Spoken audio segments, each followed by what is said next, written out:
తెలంగాణలో యాసంగి సీజన్ ఇప్పటికే 2 నెలలుగా సాగుతూనే ఉంది. రైతులు తమ భూముల్లో పంటలు వేసి ఉన్నప్పటికీ రైతు భరోసా నిధుల విడుదల ఇంకా ఆలస్యంగా ఉంది. ప్రతి ఏడాది ఈ పథకం కింద ప్రభుత్వానికి రైతులకు 1 ఎకరానికి సుమారు 12,000 చొప్పున సాయం అందిస్తుంది. కానీ ఈసారి జనవరి చివరి వరకు నిధులు అందకపోవడం వల్ల రైతులు తీవ్ర ఆందోళనలో ఉన్నారు. సంక్రాంతి పండుగ సమయానికి నిధులు జమ చేస్తామని ప్రభుత్వం ప్రకటించినప్పటికీ ఖాతాల్లో డబ్బులు చేరకపోవడం కారణంగా రైతులు పెట్టుబడి కోసం అప్పులు తీసుకుని పంట సాగిస్తున్నారు.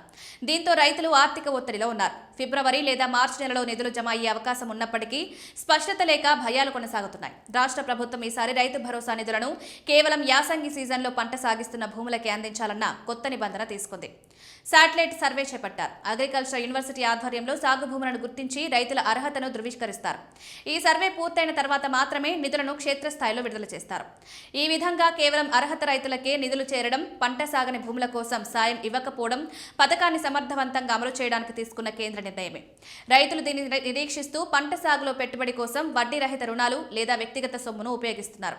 మొత్తం ప్రక్రియలో పద్ధతిగా రైతుల హక్కులను రక్షించడం, సిస్టమ్ ఫెయిర్నెస్ నిలబెట్టడం, నిధుల వాడకంలో స్పష్టత తేవడం ప్రభుత్వ లక్ష్యంగా ఉంది. రైతు భరోసా నిధులు అర్హ రైతుల ఖాతాల్లో చేరిన తర్వాత మాత్రమే ఈ సీజన్లో రైతులు ఆర్థికంగా సురక్షితంగా పంటలు సాగించగలుగుతారు.